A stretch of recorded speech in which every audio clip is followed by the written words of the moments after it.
All right, guys, today's video is reading plants, the advanced skill levels.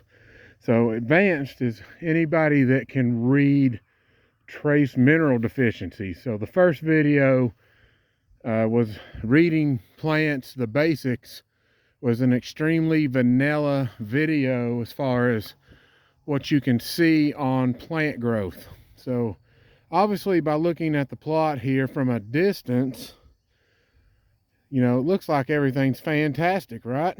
We're nice and green for the most part. Many areas up here have filled in very nicely. And I'm going to get into this experimental strip right here. Something kind of important to take note of. So let's get into the more advanced stages. So this is anything besides your typical P&K fertilizer. So what real quickly is a history of what I have done here. 15 years ago, which has flown by, we had a soil test done here, and a lot of things came back in really rough shape. My pH level was like a 5.5 or 5.6. That included the hay field because we tested the whole field at the time. And we had some shortages. The test was not as thorough as a lot of them are today. They did cover some basic items like boron and a little bit of zinc, and didn't have any copper readings. Didn't have any manganese, but we had some magnesium readings, which they came back pretty bad. Sulfur was also on the low end. So I didn't have all the trace minerals researched, and have never went back and went to have this soil retested in a much deeper detail, which I intend to do now. I was running this place like a tightwad, and very recently I have just gotten blessed from the company I work with and got a nice raise. Much higher money than what I was making. So now these problems that I've kind of pushed off to the side, I can now start dealing with these through even more trace minerals. Now section 3 has had trace minerals put in it in the past, roughly maybe 250 pounds over several years together. I just kind of trickle fed it along. Knowing darn well and sure I didn't really fix a lot of problems, because this is the danger when you don't do soil test. If you start guessing, you may overcook these trace minerals. So it's important to know at least what you need to put in here. And another tip is, when you do soil test, they're going to ask you what type of crop are you putting in here, and they're going to base the test off the crop you tell them. Well, I'm putting multiple species in here now, well beyond what I used to do, which has changed how nutrients are pulled out of my soil or added to my soil.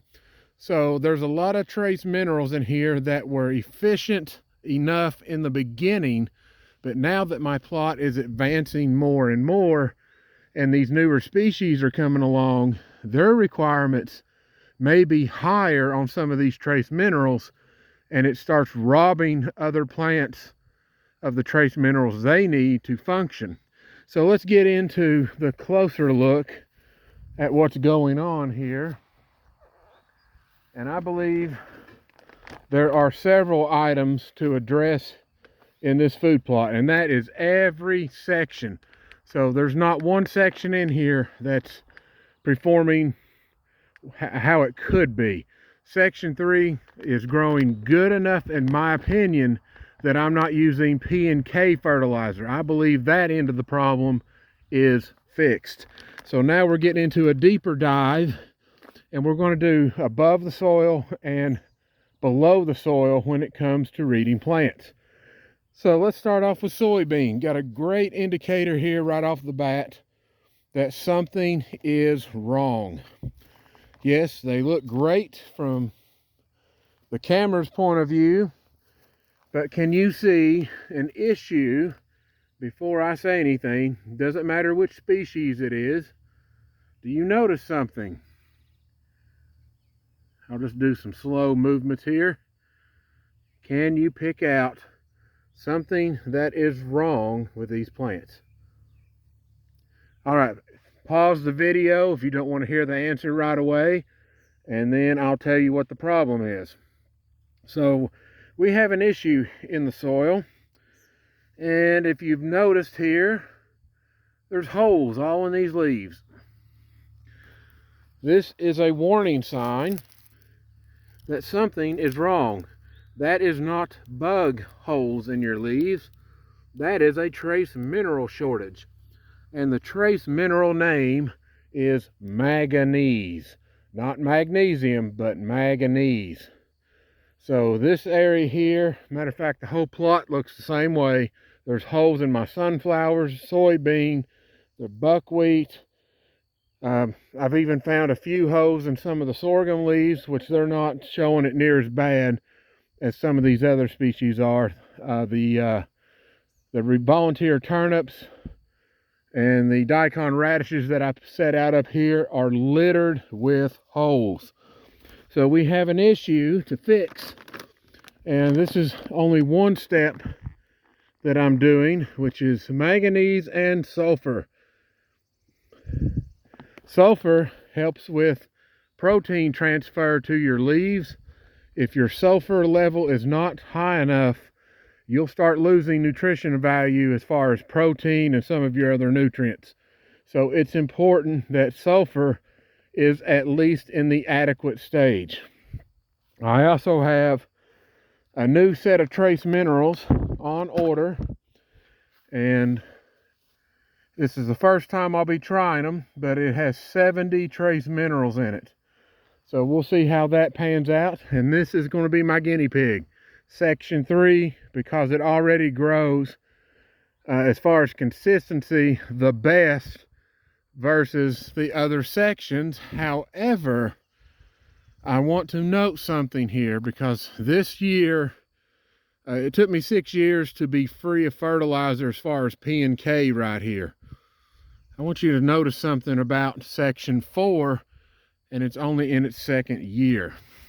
So we're reading plants. We're looking for advantages to making better plots. What in the world has happened up here? Here's my screen wall. 10 feet, and then boom. There is that experimental mix at work. There's a lot of things here that I believe is working to my benefit, because then we get here to the old screen wall, and this soybean here needs help. It's not growing big leaves, it's just growing a little slower. This ground here has not been restored in the 10-foot section here, and is now getting that type of work done to it. But what has happened here? It's only been 2 planting cycles, and I'm already smashing growth records here. This is also some of the absolute largest buckwheat leaves I have ever grown in this food plot. There are some gigantic buckwheat leaves in here. And of course the buckwheat looks a whole lot thicker, a lot bigger. It's growing 2 to 3 times faster than any of the other areas. And I want to say that buckwheat does not rely upon bacteria like a lot of plants do. So if it's not bacteria, then what has led to this massive explosion? The answer is the amount of different species in here, along with, when I purchased this seed, they give us a bacteria coating, which is the green cover seed that I'm using. And just so you know, straight up front, I am not sponsored by anyone. I'm just giving you the statements based on what has happened here. And this area, in this little runway of my experimental zone, has gotten uh, let's see, 4 doses of that same bacteria, because I've ordered the spring and summer blend had the bacteria on it. My fall winter blend had it. So that's 1 planting cycle. And now we're on year 2, and I've done the same thing again. We have hit it again with even more bacteria. And now we get this result. So the buckwheat itself is helping to unlock soil conditions to make them better by breaking down more nutrition, making it available to other plants. Look at my black oil sunflowers. Already straight up smoking last year. This part of my soil is just so much healthier at a much faster pace because of all the additional species. So I'm going to show you when it comes to reading plants, there's still issues here. So if I'm getting this good a growth, imagine what happens when the trace minerals are fixed. So I'm going to show you one that cropped up again, which is the same one I just talked about. So it doesn't matter how healthy the plants are looking right now, or even how large they've grown, we still see holes in the leaves. And it does, I mean, I swear up and down it looks like bug damage, but if you zoom in really close, you'll see a rim on that leaf where the hole has naturally developed. So manganese will be applied up here. And in the previous video, I also highlighted some of my mung bean and iron and clay cowpeas and talked about leaf deformity. So let's go ahead and pinch this guy off. Tough son of a gun. So let's get into leaf deformity. All right, we have really no color issue, if I can get this to focus. There's not really a color issue here, except for where the leaf is buckling and messing the flow of the nutrients up in the leaf. But the problem that we see here is another trace mineral. Now, in the past, I listed there could be a chance that a virus is in my soil. Slight chance. Maybe. I seriously doubt it. So that is eliminated as part of that problem. Possibility that there's a genetic issue with the plant. I'm going to eliminate that. Yes, it is a slight possibility, but there's so many plants in here that look this way that we do have another problem besides genetics. The other answer is nutrition. So when you have deformities in plants, nutrition can be either way too high or way too low. And the answer here is calcium. When you see leaves really deformed, but you've got great color to them, and they should be a lot better than this, you have a calcium shortage. So I will be adding roughly another 80 pounds of, I've got some lime. Even though the pH here is good, I can add another 80 pounds of lime, which has calcium in it and magnesium. So that's another thing here. This is why you want to look at different species, because each one can tell you something a little different about the soil. So now we're down here to daikon radish. What is that leaf showing? Do you see it? This is the same plant that I paused in the first video, and if you wanted comments to add what you think the problem was, then feel free to do so. But pause the video right now if you don't want to hear the answer and you want to study this a little more. So what do you think the answer is? All right, first off, we're going to list the fact that there is a manganese problem. You can see it's just littered with holes. We also know that calcium is also down in this area, but here's another one. This one has a magnesium problem. So my magnesium is not doing well here. We also have other issues cropping up.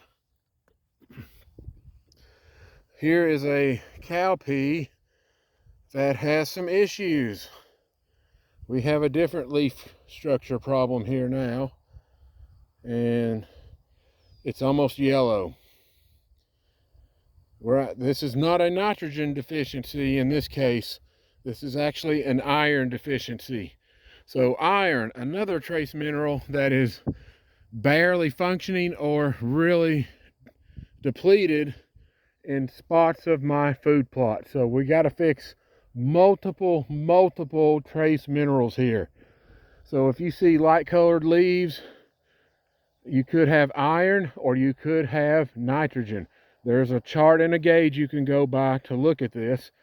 But I want to also point out something else.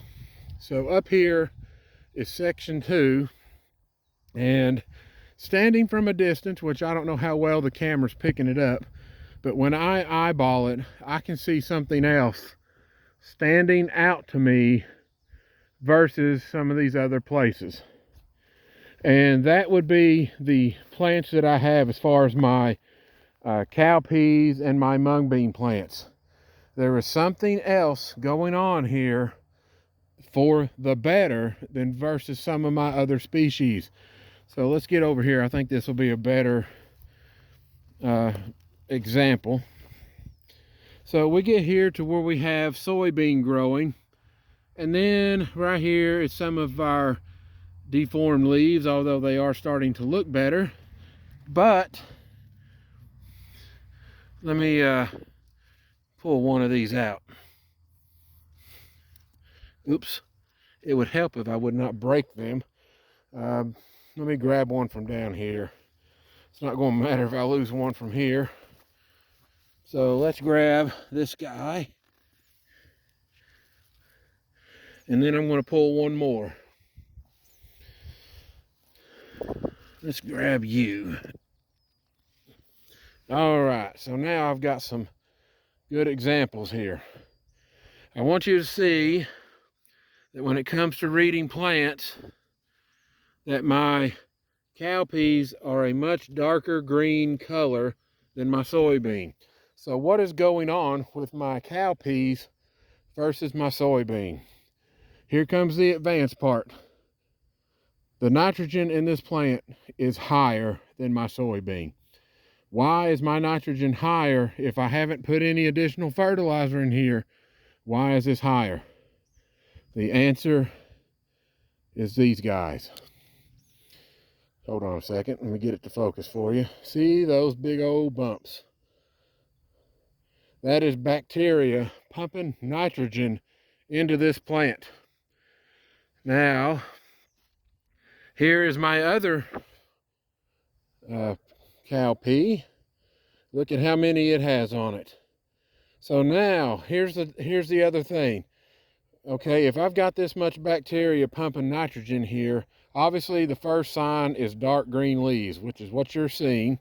Growth rates are much faster than my other plants.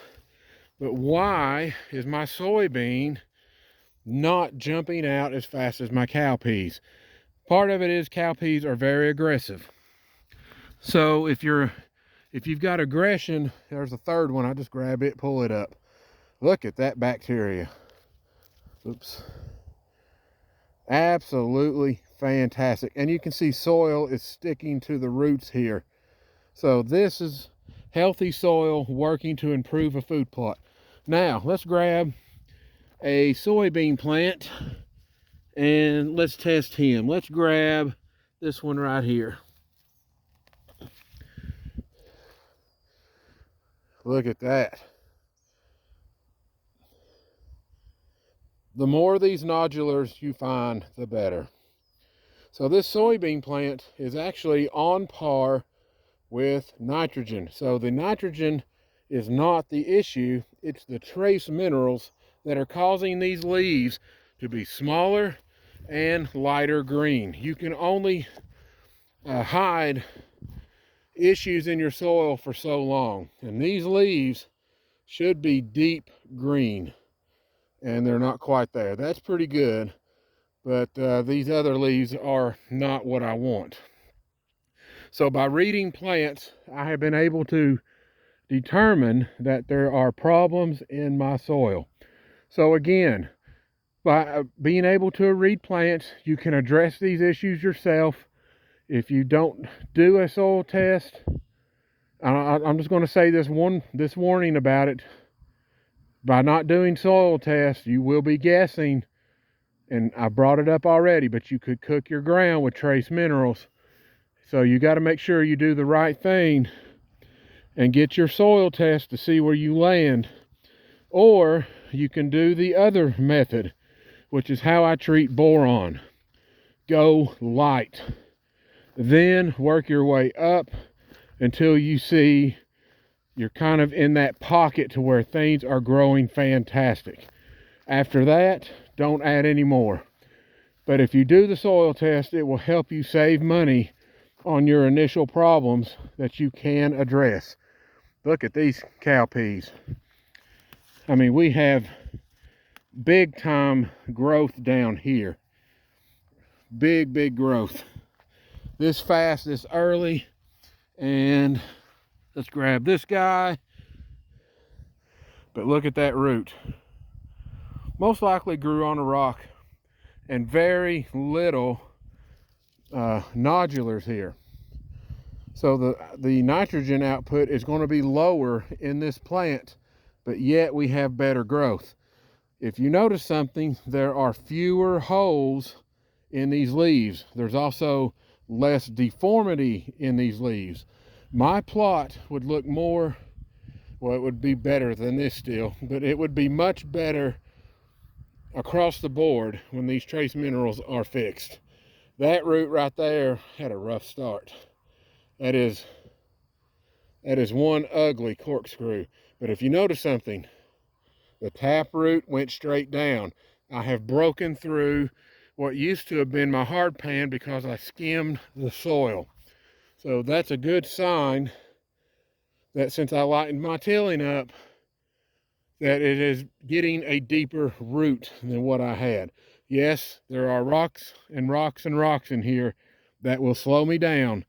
But if I can at least reduce the tilling issue and make a better root system, you start getting better plants because the roots function a lot better, even though that's disappointing that there's not any more nitrogen guys than that. Actually, right there's one on the main. There's a little cluster right there.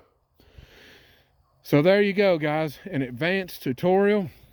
I will do a trace mineral video when they get here. I will set out, I was going to do manganese tonight, but I'm running out of daylight, so I will attempt it tomorrow after the hay is baled and we're done with for the day, and if I have the energy to do it. But I will do that video, and it will be applied down here, and we're going to see what type of eruption happens here, or maybe it won't happen at all. But that's why I'm going to do these trace minerals down here as a demonstration, and then we're going to see how much faster this grows compared to this, or does it catch this.